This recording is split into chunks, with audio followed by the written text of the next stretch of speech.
I stared at the text, unsure of what to think. The number was unknown, and for a moment, I almost replied, but settled on it probably being spam. The sound of a car horn caused me to jump, and I quickly grabbed my phone and hurried down the stairs. Yo man, we've been waiting for 3 minutes, what gives? Peering at the rolled down window, I gave my friend Jackson a teasing grin. Gotta look my best to impress, right? He scanned my outfit, which consisted of a simple black t-shirt, my favorite brown leather jacket, and skinny jeans. Dude, nobody's gonna give a shit what you wear. Leave him alone, man. You wish you could be as fly as Owen. Aw, thanks, Dev. I appreciate it.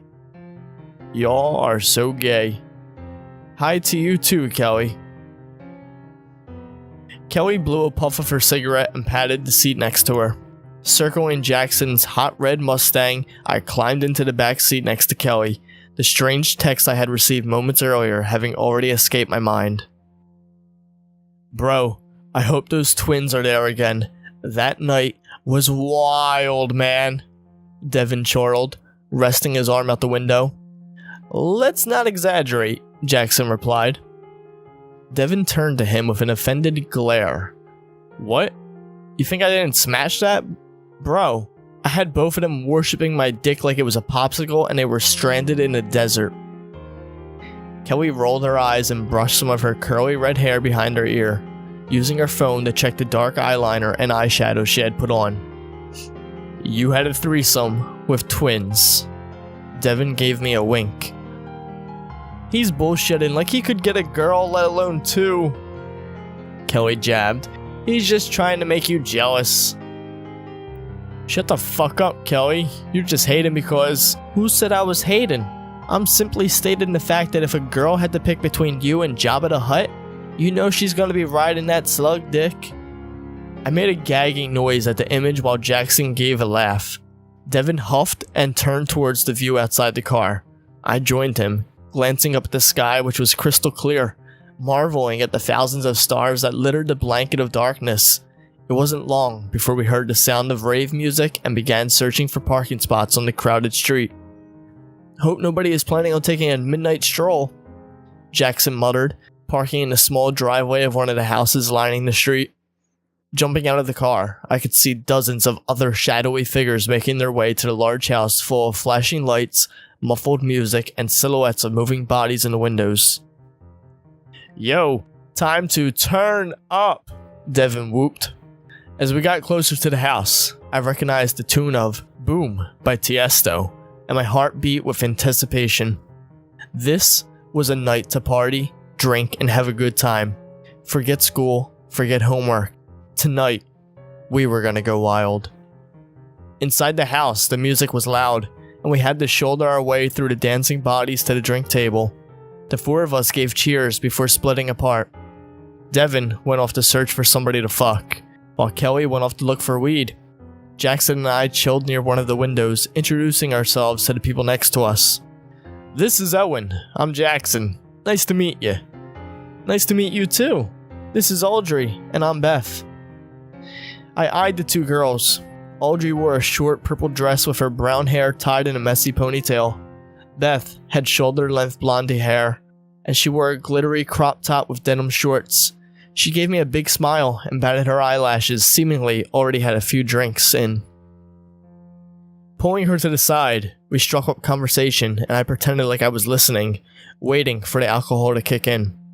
It wasn't long before she was sticking her tongue down my throat and we were attempting to find a place that wasn't taken. We eventually stumbled into the upstairs bathroom, and luckily, the two guys smoking inside voluntarily left after seeing the two of us were together. I usually don't do this, Beth hiccuped. Attempting to take her shorts off? Me neither, I replied, tossing my jacket to the ground. Beth was still having trouble with her shorts and almost tripped trying to shimmy them off. I paused while unbuckling my belt. You good? I'm fine, she mumbled. I hesitated, but after a few seconds of having secondhand embarrassment, I knelt down and helped her pull them off, revealing her lacy white panties to stare in front of my face. Blushing, she backed up a bit and shyly took her top off. so that she was in nothing but her underwear. We didn't speak as I pulled off my shirt, and we pressed our bodies together in another heavy tongue-kissing session. I felt her hand grabbing at my growing bulge in my briefs, and I let my hand travel down to grab her ass. Wait. We parted lips and I gave her a tipsy smile. What? Too fast? It's not that. I don't really... Before either of us could react, she was projectile vomiting right where my feet were. Stumbling back, I was glad I hadn't fully taken off my pants and shoes yet.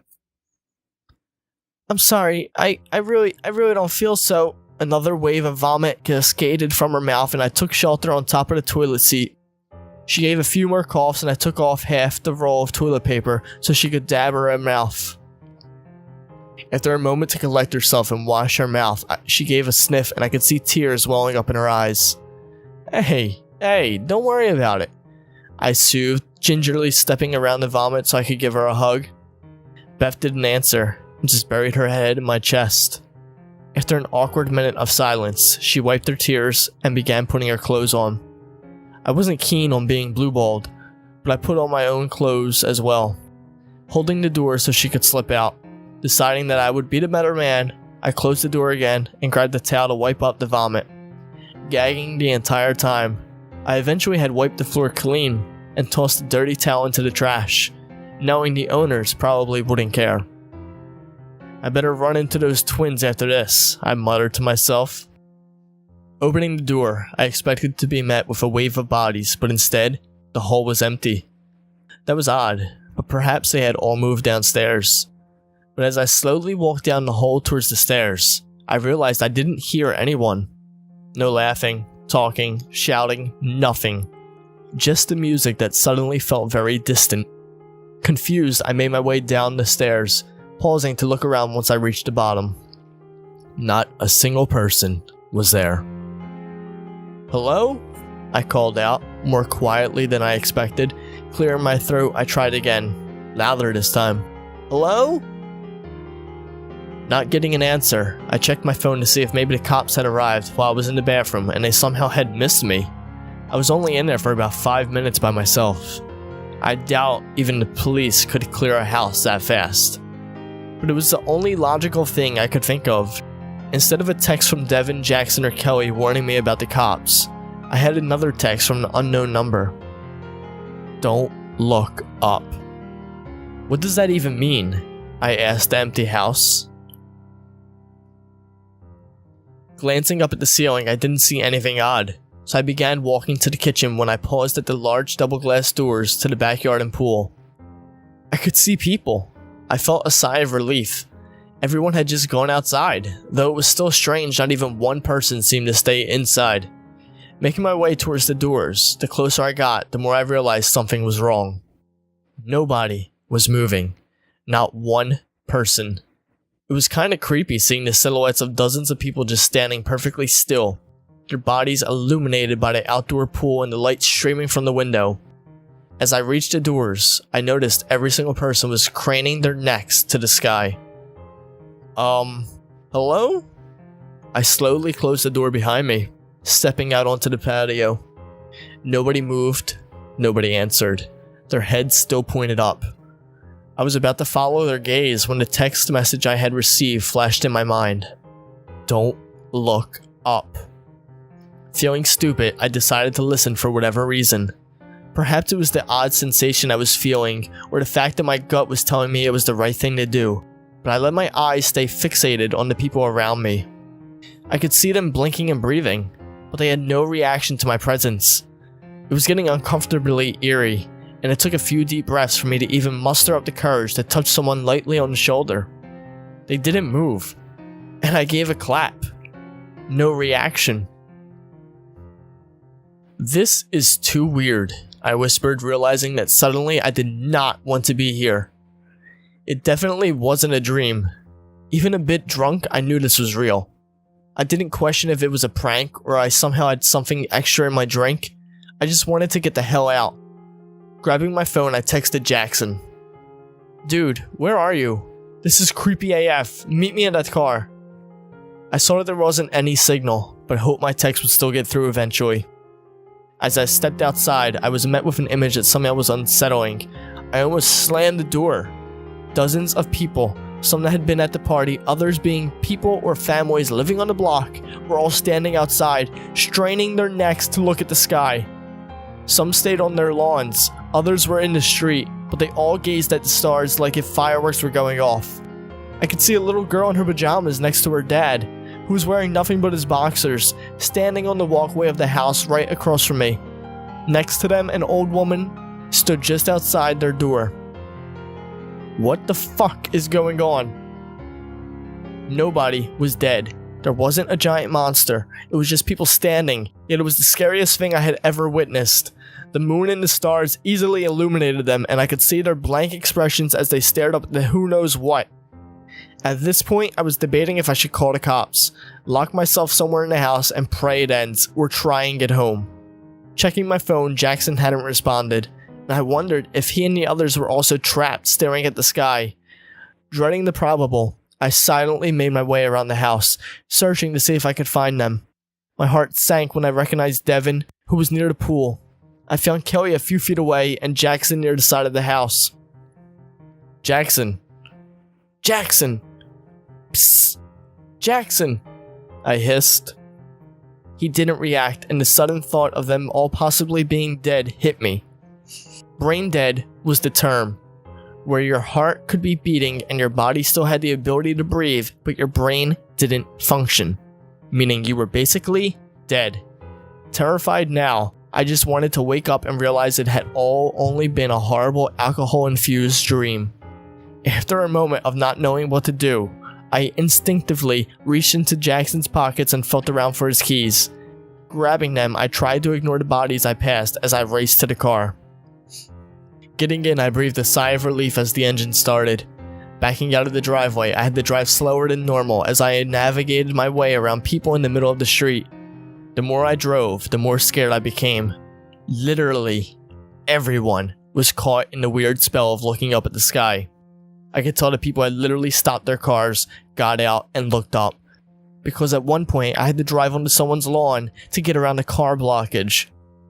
What is going on? I checked the radio, but every channel was static. Slowing down, I checked my phone, but there was still no signal. Ignoring the unsettling scenes all around me, I finally reached home. I wondered if my parents were looking at the sky as well. They were on a trip to New York, and if the whole world was like this, what would happen next? Why did it seem like I was the only one not affected? Surely the people inside weren't looking up when it happened. They had to have walked outside in order to see the sky, and just looking up wasn't the trigger, since I had done it. Making sure the doors were locked, I ran into my room and checked my laptop. There was no Wi-Fi, nothing that could allow me to contact the outside world. I guess the town police weren't going to be any help either, and I paced in my room, wondering what I could do. Whatever was happening, it involved the sky, and somehow it could take hold without needing to be seen initially, as evidenced by everyone gathering outside. But why me? Why was I not drawn outside with them? My brain raced with possibilities, and I finally curled up in my bed, wrapping myself like a cocoon, and squeezing my eyes shut. The sound of my phone ringing caused me to give a groan of annoyance. Grabbing it, I yawned as I answered. Bro, where the fuck did you go last night? My fucking car was stolen. Relax, Jackson, I replied, giving my arms a stretch. I just used it to drive home. What the fuck, man? Why didn't you tell me? Because... Suddenly the memories came flashing back and I bolted upright. Wait, Jackson? Yeah, dude. What the fuck? We just had to call Kelly's brother to pick us up. Wait, you're alive? Yeah, why wouldn't we be? Dude, do you not remember last night? You mean the party? Yeah, I remember it. No, like the whole sky thing. Huh? Dude, it was scary as fuck. Literally everyone was outside staring at the sky. That sounds weird. But no, I don't remember it. But you were one of them. I literally saw you. You, Kelly, and Devin. Literally all of you. Like the entire neighborhood. There was no signal, no radio, no internet. It was fucking terrifying. Maybe you were tripping. Dude, there's no way. I only had like 3 cups of alcohol. That's it. Huh? I know. What about you? What do you remember from last night? Well, I partied, got drunk, hooked up with a few girls, passed out, woke up, and found out my keys and car were gone. Dude, we were there all night. You sure you didn't take anything? I fucking swear. That's weird. No shit, does anyone else remember? Let me ask. No, none of us do. You sure you didn't take something? Or it wasn't a dream? 100% it was not a dream and I wasn't tripping. Dude, I'll explain everything to you guys face to face. Meet me in 20 at my house. Sure, dude. Later. Bye. I sat in silence, bewildered at what had happened. After staring at my wall, I immediately jumped up and peered out my window. Everything seemed normal. Cars were moving and the few people outside were gardening or walking their dogs. It was as if nothing had happened. Opening my laptop, I checked the local news. Nothing. I checked the world news. Nothing. I tried Google, but no results. Nobody on Facebook, Twitter, or Instagram mentioned it either. Maybe it was a dream. How is it possible there was nothing on the incident when the entire town was part of it? Sighing, I wondered what everyone's reactions would be when I told them. They'd probably think I was dreaming or totally insane, but I was so sure it had happened. I'd bet my entire car savings money on it. Suddenly, I remembered the text that had warned me. Opening my phone, I breathed a sigh of relief. The messages were still there. I wondered if you could trace an unknown number. Either way, I didn't want to look at the text. The unsettling feeling and images were scarred into my brain, and the texts weren't helping. Opening my window, I stuck my head out and took in the fresh air. Even with the sun shining brightly and the people were going about their everyday lives, a part of me wondered if it could happen again. Dragging my eyes towards the sky, I stopped myself. This is stupid. Nothing will happen if you look up. Even though my gut told me it would probably be fine, I didn't.